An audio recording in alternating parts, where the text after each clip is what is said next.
Twinkle, Twinkle GPS, presented by Science at NASA. Go outside tonight and behold the stars, especially bright stars low on the horizon. They twinkle as irregularities in Earth's atmosphere pass by. Unseen to the human eye, the same thing happens to signals from GPS, the Global Positioning System. Radio signals twinkle in much the same way as bright stars appear to do at optical wavelengths. This can have effects on GPS, causing the signals to brighten and fade and reach Earth at unpredictable times. All of this could degrade the accuracy of GPS positioning. The twinkling occurs because signals beamed to Earth by GPS satellites pass through a layer of Earth's atmosphere called the ionosphere. Irregularities in the ionosphere, referred to as ionospheric depletions or bubbles in the science community, span the hemispheres at the equator and are a major element of the low-latitude geospace region. Dynamic and beautiful, these irregularities form huge horseshoe arcs between hemispheres, with their apexes centered on the magnetic equator.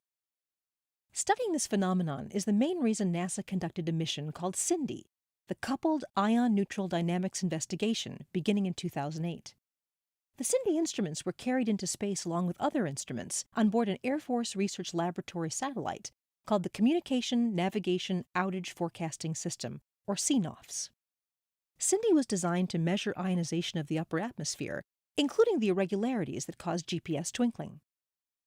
The behavior of the irregularities responsible for the GPS twinkling turned out to be quite surprising.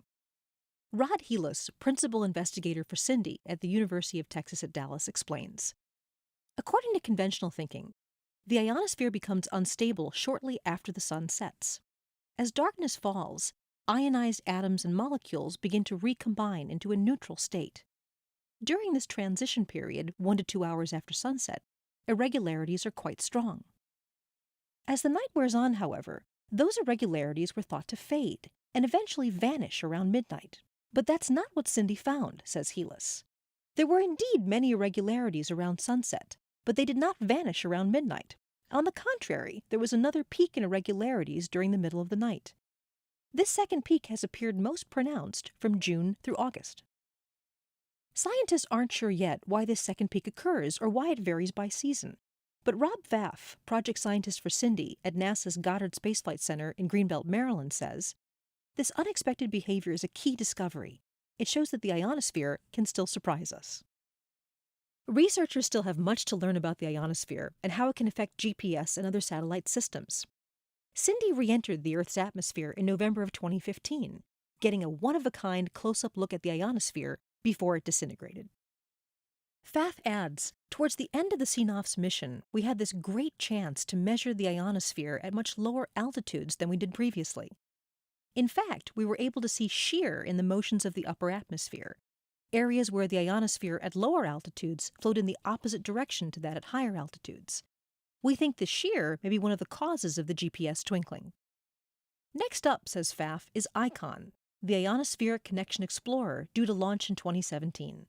Led by researchers at the University of California, Berkeley, the goal of this NASA mission is to understand the tug-of-war between Earth's atmosphere and the space environment. Like CINDY before it, ICON will learn a lot about what causes GPS twinkling and much more. Stay tuned for updates from the edge of space at science.nasa.gov.